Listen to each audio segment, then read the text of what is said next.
At the end of this video, there's going to be a couple videos that show what I'm talking about in it.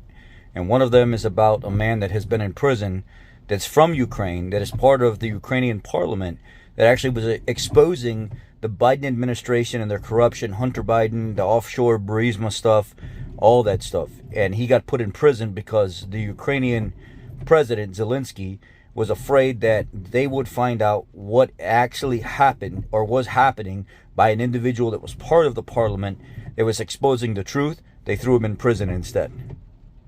On to the video. So many of you know I'm prior military. 2nd Brigade, 10th Mountain, 4th Infantry Regiment. Served out of Fort Polk, Louisiana. And I am very familiar with what it takes to make a decision on whether or not you want to put your life on the line for a country that some may feel, as of today, doesn't deserve your time because of how unpatriotic a lot of our youth have become. Ukraine, they're going through a lot right now with the people that are there, the young males, military age males that are there, that don't want to partake in this war. They don't want to partake in killing other people or possibly being killed. And they don't have the recruits that they want. They're way down in their numbers. Nobody wants to join their military as their military is dying in this war over there. People aren't wanting to be thrust into the front lines of this whole thing, so they end up dying too. A lot of them say this is a pointless, useless war, and we know what's going to happen. We're going to go replace those people that have died, and we're going to get killed too. So what do? They try to escape. They try to be smuggled out of Ukraine. They try to hide in villages and stuff that are out in like the woods, forest area, stuff like that, away from everybody. And the military has now started to move in, and the local police have started to move in and find these guys where they're all hiding out together. This has been going on since the middle of last year, where they are literally snatching them up on the streets, going through and making sure that they've registered themselves. I think it's like age 20 to 60 years old needs to be registered, because if you're called upon, you need to be able to go. And back in the day here in the United States, we used to call that draft dodgers. Some people may bring up the reference or something with Donald Trump back in the day, that he did that, or somebody else did that, dodged the draft. But it was more along the lines of, I think it was some type of medical condition or something some of these people had. That's the reason why they got out of it. But needless to say, there were a lot of people that did join the draft because they were fighting for their country. They had a fair chance of actually making it home, even though it was a very rough, tough time back then here in the United States. But Ukraine, these people are like, I'm going to die no matter what. Why would I join a military that I know I'm putting my life on the line, and the chances are very high that I'm not coming home. I have a wife and kids and a girlfriend and a child, or whatever it may be. I'll just try to escape. And there's plenty of independent video footage, especially there's a whole segment on Sky News where they actually take you into the background of all the stuff that's going on, while there's a reporter that probes the Ukraine outskirts and stuff, and finds and talks to these people that are trying to make it away from Ukraine to not join the war. And it's I know what that feeling's like. I know what it's like to think, man, do I want to do this right now? Should I just say screw it and just... So when we were going through basic training and our job training, we were on a base in Fort Sill, Oklahoma. It was Fort Sill, Oklahoma, and we had a group of guys, 2 or 3 of them, that always seemed like they didn't fit. They were always getting us in trouble. They couldn't get through the physical movements properly, the job training and stuff. They were always screwing up, and they would always get us in trouble as a collective group. Well, those guys, one day after they realized how hard it was, after like, a month, 2 months of training and the exhaustion and stuff that we were going through, while we were on the drill pad one night, the drill pad means like where we all meet on a concrete style surface or something like that. and we're all in formation. We were told to go take all of our belongings upstairs into the rooms and tuck them away, get ready for inspection before bed. And as everybody was funneling up the stairs from the drill pad to go put all their gear and stuff away for the training that we had that day, those 3 guys that were misfits took off and fled. They actually ran across the property, across the railroad tracks, and got off military property. Once they got off military property, they basically, you would say they're considered, some people would be like AWOL, some people would say deserters, but it wasn't like they're actively sent to war, so they're not considered deserters. So it would be more AWOL, absent without leave. And if you did that, they found out that if you actually left boot camp and basic training, that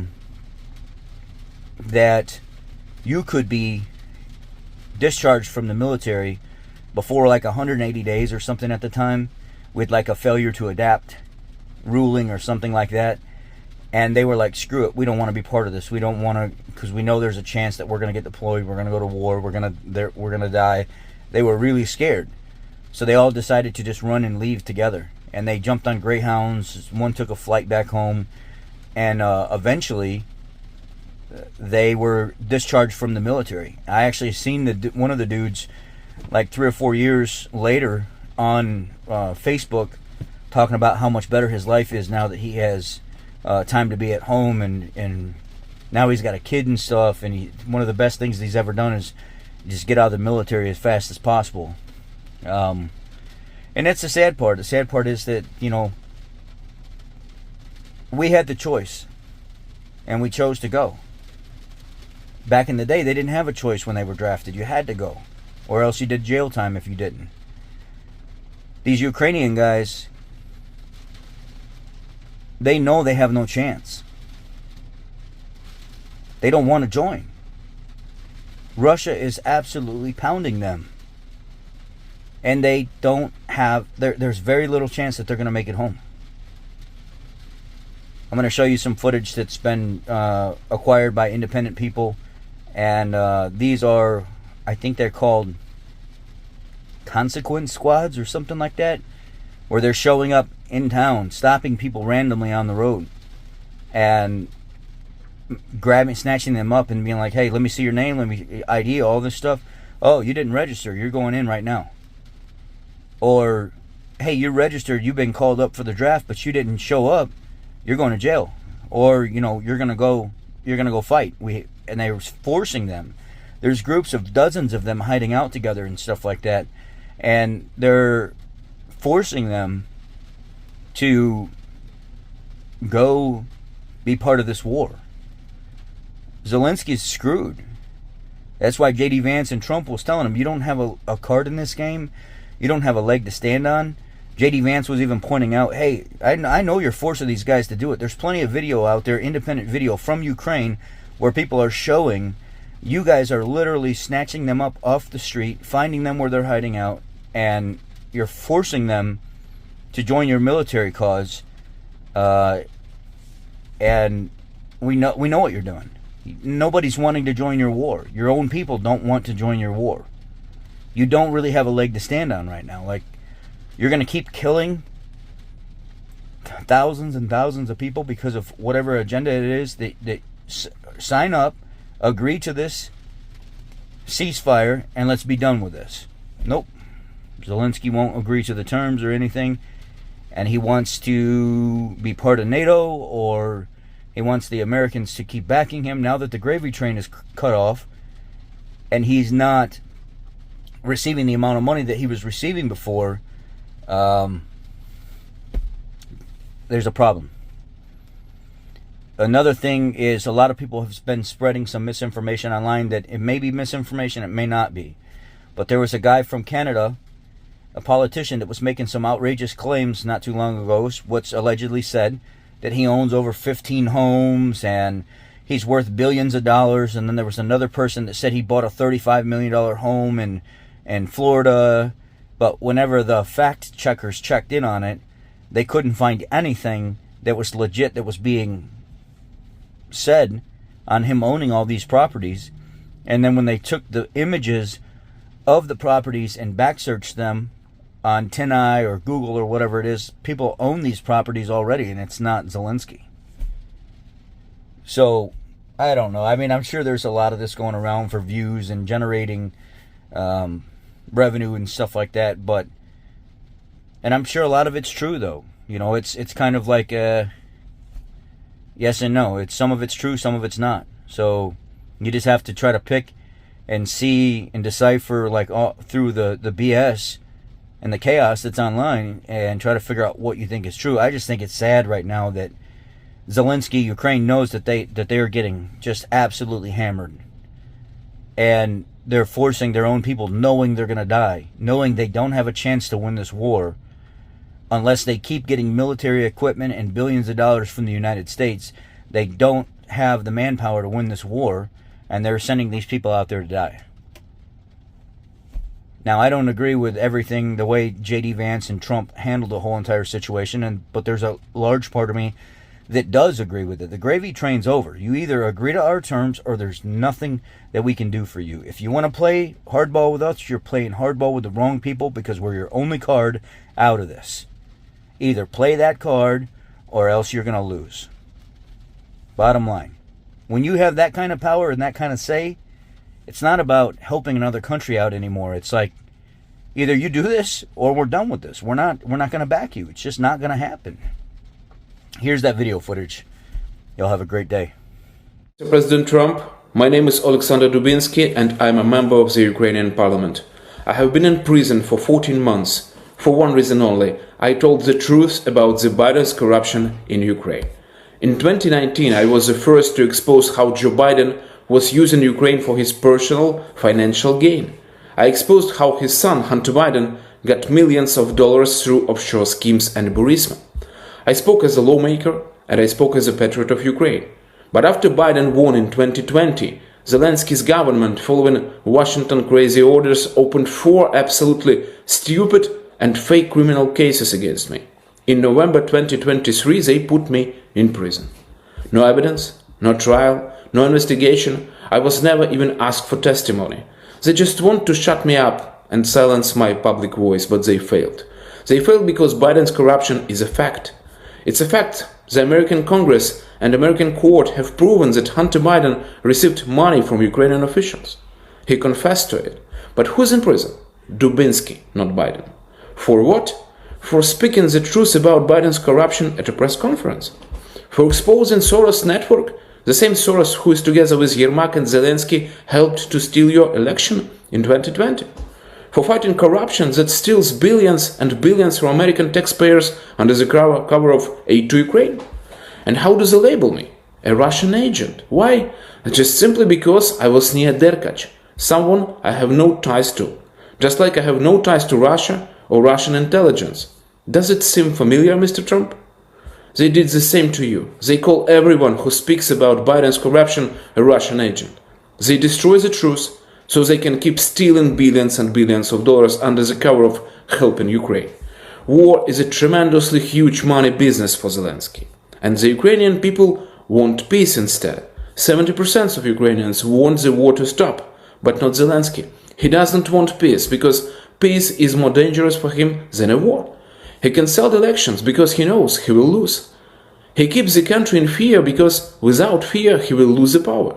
He continues the war not for victory, but for money and power. The United States held elections even during the Civil War, but Zelensky cancelled the right of Ukrainians to vote. Why? Because if the Ukrainian people vote, they will never elect him again. The Biden corruption machine must be stopped. You made a huge step. You cut funding to the Soros network in Ukraine. You broke their monopoly over the media. Sort of war. Here, the authorities are trying to stop their citizens from getting out. They're needed in the army. It's short of recruits. But there are thousands of Ukrainians, like these men caught near the border with Romania, who do not want to fight. We make contact with a man preparing to flee through the mountains of western Ukraine. He calls himself Ivan and says, He can't wait any longer. I'm not being disloyal. Everyone understands this. Many of my friends have already gone. Anyone who has the opportunity is leaving. Some call them traitors. Others say they're weak. But every day, the authorities catch men suspected of dodging the draft. And the number of deserters is expected to climb as the government lowers the enlistment age from 27 to 25. Wide.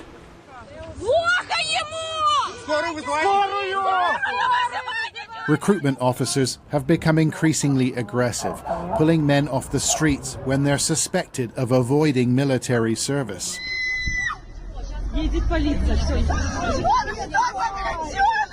But these methods provoke real resentment in Ukraine.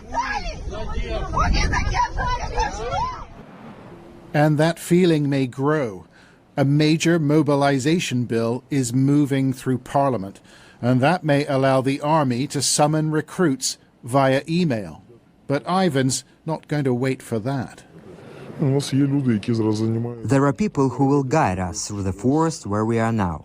I can't say how it's happening, but Cut this video off here at this point and not share more of what this public information is because it's not my content. But what I do want to do is direct you to the pinned comment down below so you can actually go to this and watch the full video from Sky News.